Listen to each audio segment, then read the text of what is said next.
வணக்கம்.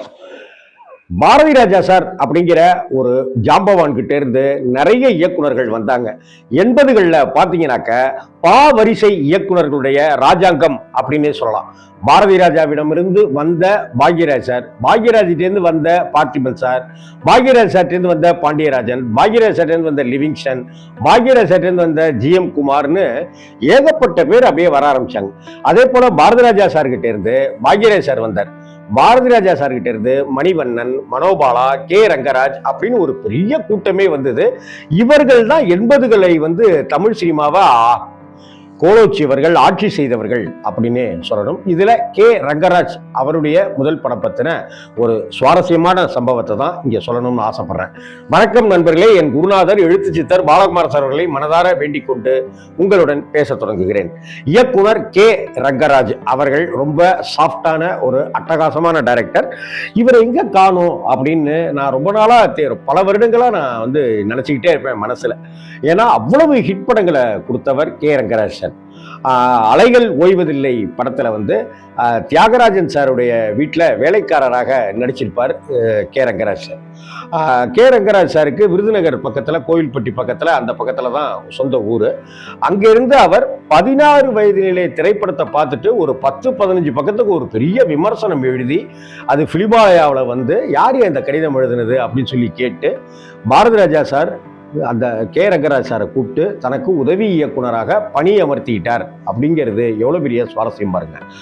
அப்படிப்பட்ட ரங்கராஜ் அவர்கள் நான் ஹிந்து தமிழில் ஒர்க் பண்ணிட்டு இருக்கும்போது ரங்கராஜ் சாரை எப்படியாவது சந்திக்கணும் அப்படின்னு ஆசைப்பட்டு அவருடைய நம்பரை பிடிச்சி வாங்கி அதுக்கப்புறம் அவரை சந்தித்தேன். கிட்டத்தட்ட 13 வருடங்களுக்கு பிறகு ரங்கராஜ் சாருடைய ஒரு மனம் திறந்த பேட்டி ஹிந்து தமிழில் வெளியாகி இருந்தது. அந்த பேட்டியை நான் எடுத்தேங்கிறது எனக்கு அவ்வளவு சந்தோஷமாகவும் பெருமையாகவும் இருந்துச்சு. ஏன்னா நான் ரசித்த டைரக்டரில் ரங்கராஜ் சார் ஒருத்தர். அவர் அவ்வளவு எளிமையானவர், அவ்வளவு இயல்பான மனிதர், எந்த ஒரு பகட்டுக்கும் ஆட்படாத வச்சிருக்கிறவர், அவ்வளவு வெற்றிகளை சந்தித்த கர்வமும் இல்லை, படபடபடன்னு தோல்விகளை சந்தித்த ஒரு துவண்டு போன நிலைமையும் அவர் இல்லை. அப்படி ஒரு பேலன்ஸ் பண்ணிட்டே இருந்தார். அவரை நான் சந்தித்து பேட்டி எடுத்த தருணம் ரொம்ப ரொம்ப அற்புதமானது. ரங்கராஜ் சார் 5 படங்கள், புதிய வார்ப்புகள் படத்திலிருந்து ஆரம்பித்து 5 படங்கள் பாரதி ராஜா சார் கிட்ட ஒர்க் பண்ணார் அசிஸ்டன்ட் டைரக்டரா. அதற்கு பிறகு அவர் டைரக்ட் பண்ண வர்றார். அப்படி டைரக்ட் பண்ண வரும்போது நெஞ்சமெல்லாம் நீயே அப்படிங்கிற ஒரு திரைப்படத்தை 1983 வருஷம் அந்த படத்தை டைரக்ட் பண்றாரு.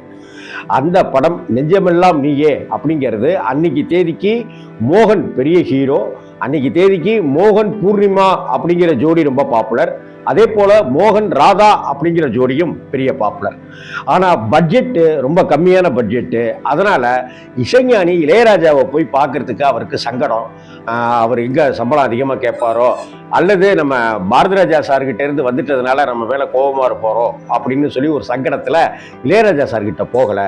தயாரிப்பு நிறுவனமும் கொஞ்சம் கம்மியான இசையமைப்பாளர், சம்பளம் வாங்குற இசையமைப்பாளரே பிடிங்க அப்படின்னு சொல்ல ஒரு வழியாக சங்கர் கணேஷ் அவர்களை இசையமைப்பாளராக அந்த படத்தில் அறிமுகப்படுத்தினாங்க. அந்த படத்தில் பணியாற்றுவதற்கு பிளான் பண்ணிட்டாங்க.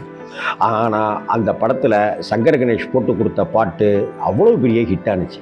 மோகன், பூர்ணிமா, ராதா அப்படிங்கிற அந்த கதைக்களத்தை அவங்க 3 பேரையும் வச்சுக்கிட்டு கவுண்டமணி சாருடைய காமெடியும் வச்சுக்கிட்டு பிரமாதமான ஒரு படத்தை கொடுத்துருந்தாரு. ஆனால் பெரிய வெற்றியை அந்த படம் தரல. ஆனால் நல்ல படம் அப்படின்னு பத்திரிகைகளால் பாராட்டப்பட்டது நெஞ்சமெல்லாம் நீயே அப்படிங்கிறது எனக்கு நல்லா ஞாபகம் இருக்குது. அந்த படம் ரிலீஸ் ஆன சமயத்தில் நான் திருவாரூரில் எங்கள் அத்தை வீட்டில் லீவுக்காக போயிருந்தேன். அப்போ எங்கள் அத்தையோட பையன் சீனு, அந்த அண்ணா என்னை அம்மையப்பனா அந்த தேட்டருக்கு என்னை கூட்டிகிட்டு போய் அந்த படத்தை காமிச்சார். அந்த படம் எனக்குள்ளார அந்த அளவுக்கு பசுமையாக ஞாபகம் இருக்கு. அதில் தான் வாணி ஜெயராம் அவர்கள் பாடிய யாரது சொல்லாமல் நெஞ்சல்லி போனது அப்படிங்கிற பாட்டு அவ்வளோ ஒரு கசல் ஸ்டைலில் பிரமாதமான பாட்டு அது. இந்த படத்துக்கு பிறகு இன்னொரு படம் ஒன்று பண்ணார். அந்த படத்தில் இளையராஜா அவர்களுடைய இசையோட இது பண்ண ஆரம்பிச்சார். அப்புறம் கோவை தம்பி, இளையராஜா அந்த கூட்டணிக்குள்ளார அவர் போய் கொடுத்த உதயகீதம் மாதிரியான படங்கள், உன்னை நான் சந்தித்தேன் மாதிரியான படங்கள் எல்லாமே தான் இருந்துச்சு. ஒரு கட்டத்தில் இளையராஜா சாருக்கு ரொம்ப பிடித்த டைரக்டர்கள் பட்டியலில் அவர் வந்துட்டார். அதனுடைய இதனுடைய விளைவு என்னாச்சுனாக்கா, மோகன் இளையராஜா அவர்கள் சொந்தமா ஒரு படம் தயாரிக்கிறாரு. அந்த படத்தை நீங்களே டைரக்ட் பண்ணுங்க அப்படின்னு கே ரங்கராஜ் சார சொல்றாரு. அந்த படம் தான் கீதாஞ்சலி அப்படிங்கிற திரைப்படம். இந்த கீதாஞ்சலி திரைப்படத்திலையும் சொல்லவா வேணும் இளையராஜா சார் பாட்டு அப்படின்னாக்கா, பிரமாதமான பாடல்கள் தான். ஒரே ஒரு பாட்டு தான் மலேசியா பாடியிருப்பாரு. மற்ற எல்லா பாடல்களுமே இளையராஜா அவர்கள் தான் பாடியிருப்பாங்க. இது மாதிரி அதே போல உதயகீதம் படத்திலையும் அத்தனை பாட்டுகளும் இன்னைக்கும் நம்ம மனசுக்குள்ளார அப்படியே சப்பளங்கள் போட்டு உட்கார்ந்துருக்கிற பாடல்கள் தான். அந்த ஒவ்வொரு பாட்டையுமே அவ்வளவு வெரைட்டியா கொடுத்திருப்பாரு. இது கே ரங்கராஜுக்காக இல்லை, யாருக்காக வருதாலும் இளையராஜா சார் அப்படிதான் செஞ்சிருப்பாரு. கிட்டத்தட்ட 1983 வருஷம் நெஞ்சமெல்லாம் நீயே அப்படிங்கிற மோகன் சாரோட படம் வந்தது. இதுல ஒரு சுவாரஸ்யம் என்ன அப்படின்னு பாத்தீங்கன்னாக்கா, பாரதி ராஜா சார்கிட்ட இருந்து வந்த மணிவண்ணன் சார் முதல் படம் டைரக்ட் பண்றாரு. அந்த படத்துக்கு ஹீரோ மோகன். அதே போல மனோபாலா சார் அவர்கள் வந்து முதல் படம் பண்ணும்போது அந்த படம் வந்து கார்த்திகை வைத்து எடுக்கிறாரு. அந்த படம் பெரிய வெற்றி அடையல. ரெண்டாவதா பிள்ளை நிலா அப்படிங்கிற படம் எடுத்து அது மிக பிரம்மாண்டமான வெற்றி அடையுது. அந்த படத்துக்கு ஹீரோவும் மோகன் சார் தான். அதே போல கே ரங்கராஜ் அவர்கள் பாரதி ராஜா அவர்களிடமிருந்து வந்தவர். அவர் எடுக்கிற படத்துக்கு ஹீரோ மோகன் தான். கிட்டத்தட்ட அன்னைக்கு மோகன் தமிழ் சினிமாவுடைய ஒரு செல்ல பிள்ளையாகவும் டைரக்டர்களுடைய நடிகராகவும் மோகன் சார் இருந்தார் அப்படிங்கிறதுக்கு இதெல்லாம் ஒரு சின்ன சின்ன உதாரணம். இன்னும் சொல்ல போனா பாடு நிலாவை மாதிரியான படங்கள்லாம் மோகன் சார் கூட சேர்ந்து நிறைய படங்களை கொடுத்தவர் தான் K Rangaraj sir. K Rangaraj சாரை பத்தி நினைக்கும் போது அந்த நெஞ்சமெல்லாம் நீயே அப்படிங்கிற திரைப்படமும், பாரதி ராஜா பற்றையும், இசைஞானி இளையராஜா அவர்களுடைய இசை, சங்கர் கணேஷ் அவர்களுடைய இசையில வாணி ஜெயராம் அவர்கள் பாடிய அந்த கசல் பாட்டு ஸ்டைல் இதெல்லாமே நினைவுக்கு வந்துருது. இந்த பாட்டினுடைய தாக்கம் கூட அவர் வந்து சங்கர் கணேஷ வந்து பாலைவன சோலையில வரக்கூடிய மேகமே மேகமே அந்த பாடல் ஸ்டைல்ல ஒரு பாட்டு இருக்கணும் அப்படின்னு சொல்லியும், ஹிந்தி படத்துல ஒரு பாட்டை ரெஃபர் பண்ணி அந்த ஸ்டைல்ல ஒரு ஃபீல் குட் சாங்கா அது இருக்கணும் அப்படின்னு சங்கர் கணேஷ கே ரங்கராஜ் சார் கேட்டுக்கிட்டாரு. அந்த கே ரங்கராஜ் சாருடைய வேண்டுகோள் படியே அப்படியான ஒரு பாட்டை கொடுத்து அதே பாட்டை வாணி ஜெயராம் அவர்களையே வைத்து பாட வைத்ததும் கூட ஒரு பெரிய சுவாரஸ்யம் தான். இந்த படம் வந்து கிட்டத்தட்ட 42 வருடங்கள் ஆயிடுச்சு. டைரக்டர் கே ரங்கராஜ் சார் நமக்கு கிடைத்தும் 42 வருஷங்கள் ஆயிடுச்சு.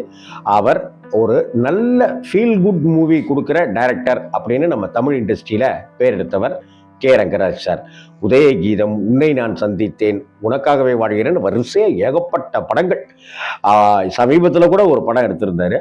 அப்படிப்பட்ட ஒரு நல்ல இயக்குனர் கே ரங்கராஜ் சாருடைய படத்துல எந்த படம் உங்களுக்கு ரொம்ப பிடிக்கும் அப்படிங்கிறத கமெண்ட் பாக்ஸ்ல நீங்க பதிவு பண்ணலாம். இந்த வீடியோ உங்களுக்கு பிடிச்சிருக்கும்னு நான் நம்புறேன். லைக் பண்ணுங்க, கமெண்ட் பண்ணுங்க, ஷேர் பண்ணுங்க. முக்கியமா நம்ம ரிலாக்ஸ் வித் ராம்ஜி சேனலை சப்ஸ்கிரைப் செய்து கொள்ளுங்கள் நண்பர்களே. வணக்கம்.